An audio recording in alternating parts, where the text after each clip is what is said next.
Hello, everyone. Welcome to Fridays with Sandy. This is John Byrne with Poets and Quants. We have a great candidate here. There's Sandy in Boston. And, hello, everybody. And we have Sam. Candidates, say hello there. Hey, everybody.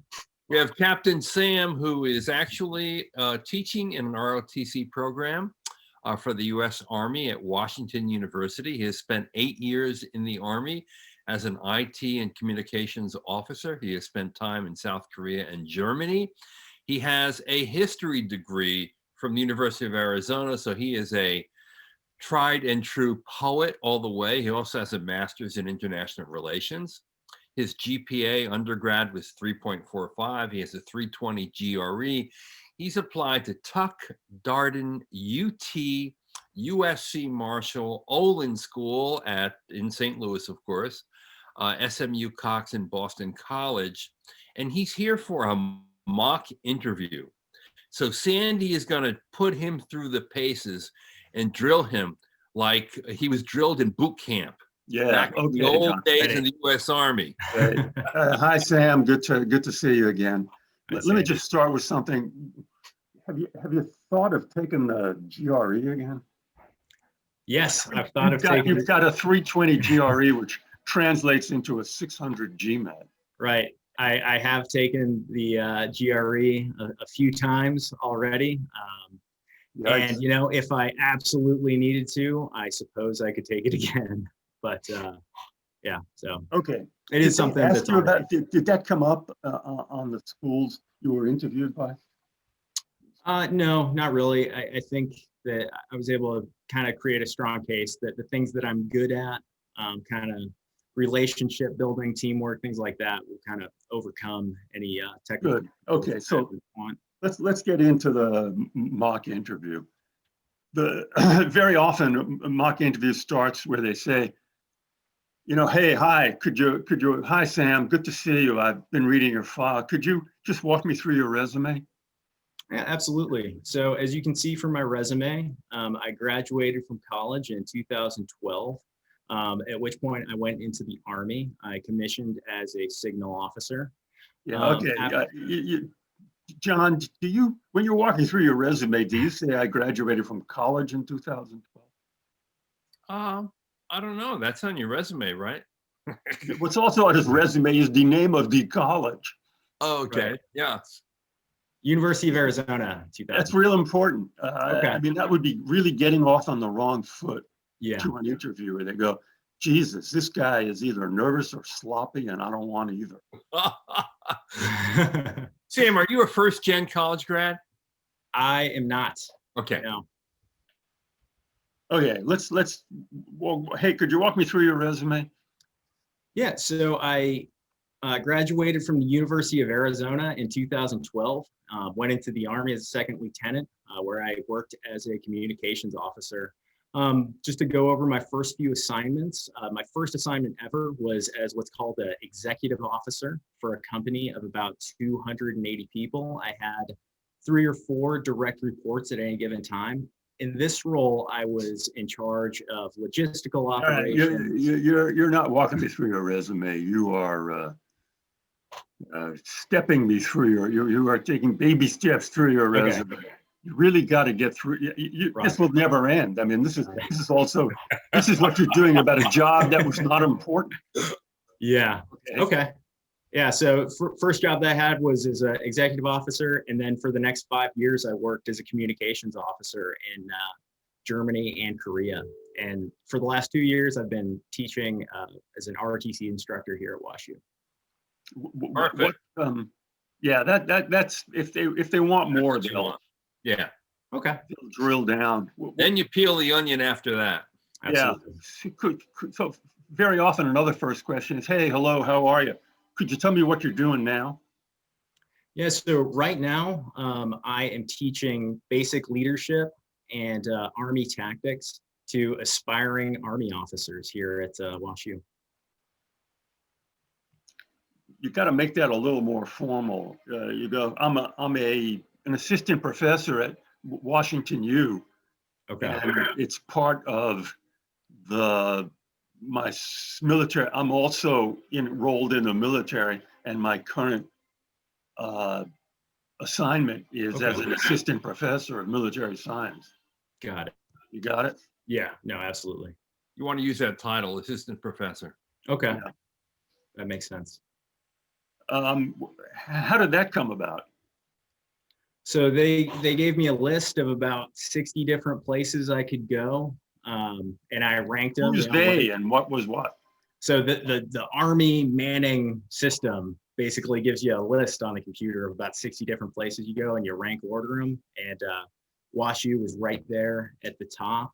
You know, But what was the context of them doing that? So every 3 years you move. It's just part of being in the military. So they give you a choice of exactly, you know, kind of where you want to go. And I was lucky enough to where the needs of the Army and my choice kind of lined up. I still don't get it. You were a communications officer in South Korea. Right. That I understand. It's the Army. Yeah. You're a ROTC guy. You joined the Army.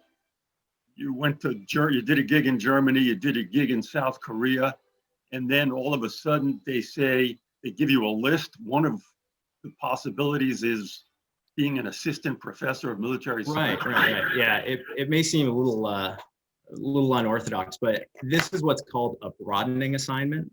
So I had finished all my key developmental positions as a communications officer with that time in Korea that I spent and in Germany. So coming out of what's called the Captain's Career Course, I was able to be selected for a job that wasn't necessarily in line with what I had been doing in years prior. So it was a broadening opportunity. What do you think, John? Yeah, I think that sounds good. I think, you know, I didn't know, for example, that every 3 years the military tends to rotate you into a new position. And I didn't know that after a certain period of time, you're more likely to get a position that broadens your skills and doesn't necessarily.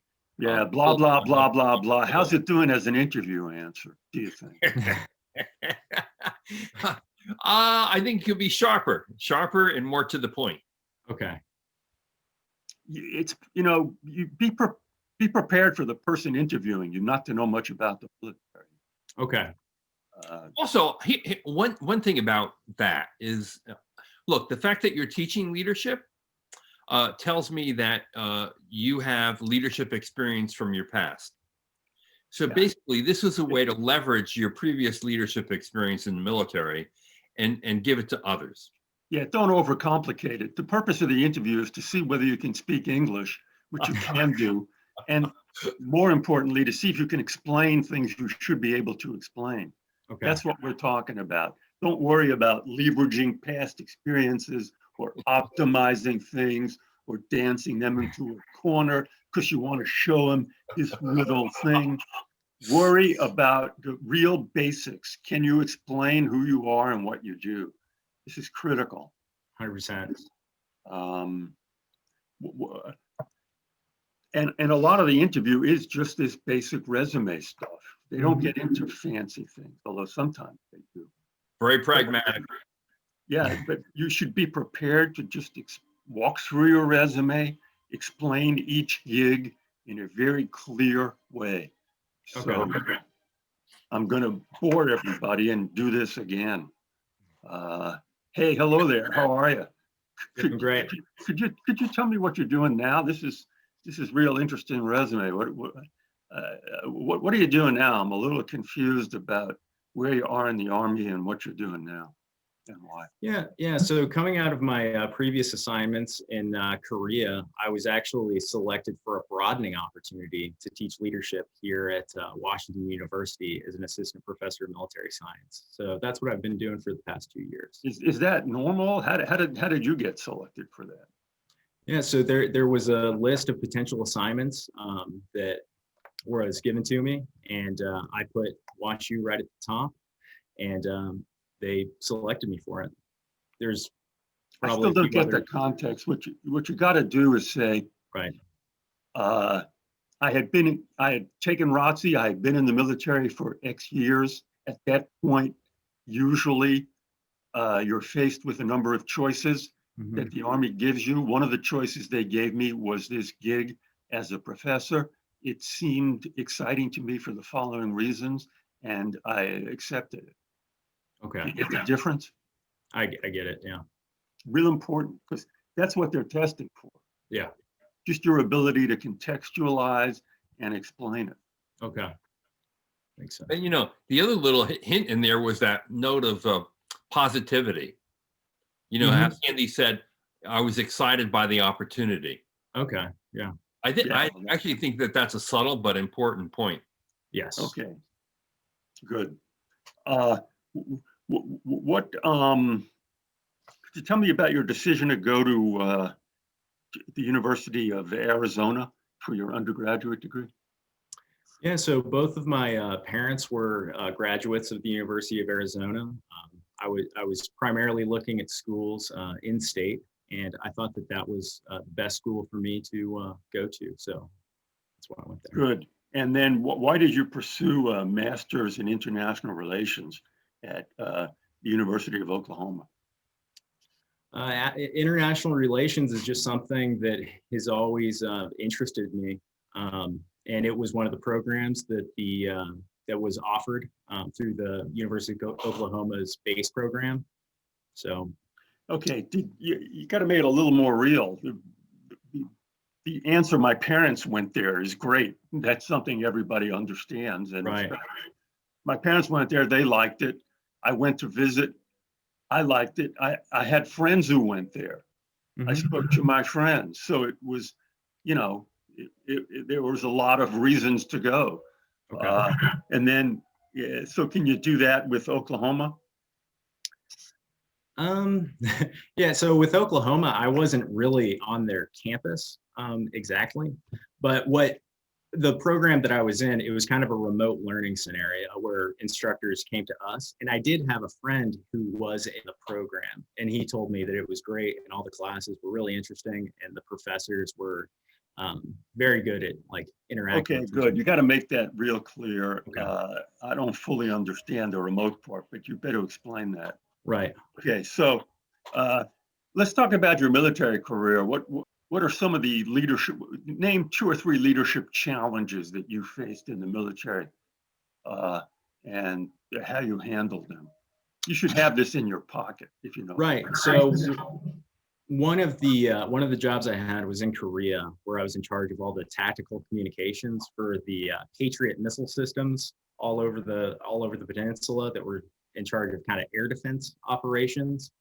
And the problem was that a lot of them couldn't talk to each other. So my team was responsible for making these systems communicate and do so on a reliable basis. So basically, yeah, you got to get to the point a lot sooner. One leadership challenge was having to deal with enlisted men in Korea who were about to go home and were getting a little impatient. Right. That's an answer. Okay. What you were just telling a story that didn't have an ending. Just okay. Sorry to be so tough on you, man, but no, it's all good. Critical. Let me, John. What do you think of Sam's body language? I think he needs to be a little more ramrod erect, not slouchy. Okay.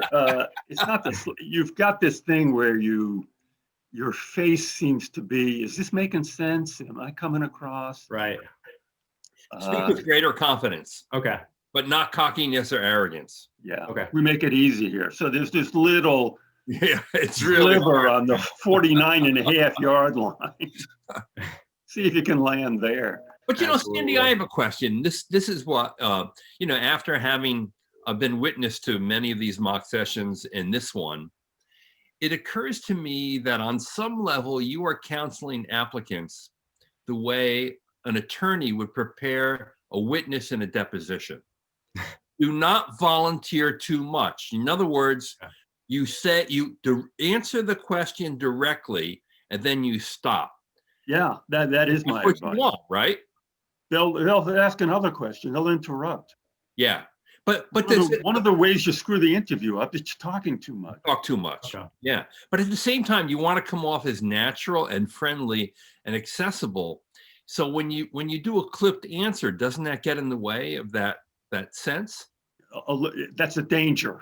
So, but it's not as dangerous as rambling on and having the guy say, Jesus, I'm going to take a coffee break and this guy will still be here when I come back. What was another leadership experience in the military? Yeah, so there is just the general day-to-day leadership of leading a team of, people. You need actual examples. You just work that out, okay? Okay, sure. Just say, okay, go home, do some homework. What are 3 leadership examples? Okay. And the setup is, at such and such a place and time, my assignment was to work with X people. You see, what Harvard believes leadership is leading different people in different ways. Okay. So if you can compose leadership examples that have groups of people who are different in sex, age, background, outlook, education, race, whatever, those are good examples. Okay. Yeah. Who is the best leader you ever? Advice. Who is the best leader you ever worked for? My battalion commander in Korea, Mark Polini, was great. He was able to bring everybody into the room and make it a really positive and kind of non-threatening environment, just like everybody was always on the same team while we were there. And it was very solution-oriented. What was the best thing he ever said to you? One of the best things he ever said. He did. One thing that kind of sticks out in my mind is just we had a meeting about one of the communications issues that we were trying to solve. And he basically kind of helped me lay out a roadmap for exactly how we were going to tackle this.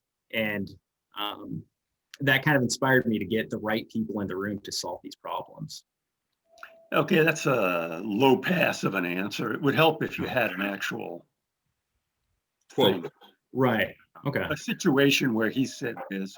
I went to him and he said, you can't, like the advice he gave me is, you never get 100%. Okay. Or just anything like that, Sure, and there's a situation leading up. Yeah. Good. What did you ever work for a less effective leader? I've actually been really lucky. And most of That's a the good answer. most of the leaders I've worked for have been pretty awesome. Yeah, good. Why are you applying to business school? It doesn't seem like a natural next step. Right. So biggest thing, I'm looking to get out of the Army within the next year. And I think the best way to kind of facilitate that transition is through an MBA program, because I would really like to be a leader in the private sector through consulting. Okay, that was a little, what you want to do is say, what I want to be is, I'd like to be a consultant. Right. Okay. And, so the MBA is a natural starting. Yeah. Yeah, you can't do it without an MBA. So yeah. What's one thing you'll never be as good at as others? Yikes. So one thing I know, the quant, you saw the GRE score, max on the verbal, not amazing on the quant. That's just something, math has never come easy to me. It's something I'm working on. I would, I'd soft pedal that. I would say dancing. Okay. Actually a fairly decent dancer, Sandy. But you get my point. Yeah, Hey, no, totally. singing. Yeah, just don't make it a big thing. Okay. How about singing? Don't. I'm a really good singer too. And did I also read you're a cook? I don't do much cooking, but the singing, I actually enjoy. Fantastic. Hey, it's great. Yeah. But Sandy, this raises another question. In an interview, if the admissions committee has some worry about Sam's ability to do the analytical work because of the GRE score, in other words, they like him. Yeah, let's do. Okay, Sam. Hey, what's up with? I'm a little concerned about this GRE. Talk to me about that. Right. So just in most of my academic studies, I didn't take a ton of math and quant. I've been working on it in the past couple months since I decided to come to business school, and I've actually enjoyed the process of learning all this new information. So going forward, I'll continue to get better at it. That's an acceptable blah blah answer. The part of mine is, for those of you viewing at home, did the GRE score is not a predictor of how well I'm going to do in Yeah. business school. It's not a useful predictor. Okay. I've had, I did, well, what was your class standing? What, 3, 4, 5, is that? I'm trying to say you did well in college, did you? Yeah, I mean, I got a 3.45 in my undergrad, and I got a 3.9 in my graduate work. And Yeah, that's scored well. a better predictor is the 3.9 I got in graduate school. Also, my work in the Army involves quantitative stuff that didn't give me any trouble. Right. So that's I think it would be important to point to any analytical work you did in the Army. Right. Yeah. So a lot of what I do is with computers, cybersecurity, things like that. There's a lot of ones and zeros involved in that. So, it's Good. not like I'm that's a good thing to completely get in this there. area. Good. Yeah. What you think? You got a lot going for you. I think your answers could be sharper. They could be more personal. Okay. You just give your generic answers. That's your biggest shortcoming. Okay. How did the interviews go at the places you've been admitted to? I think they went very well. Sounds positive experiences. I hope I haven't demoralized you. Hey, you know what? You train hard, you fight easy, right? So I am glad to be put through the ringer. It's no problem. Okay, John. And we should point out that Sam has been accepted at SMU Cox and BC Carroll in Boston. You're still awaiting the answers on Olin, USC, UT, Tuck and Darden. That is correct, John. Okay, that's great. Well, good luck to you, Sam, and thanks for joining us. I hope Thank you. this is helpful to you. And Sandy, thank you as always for being the drill sergeant here. This is John Byrne with Poets and Quants. Thanks for watching. See ya.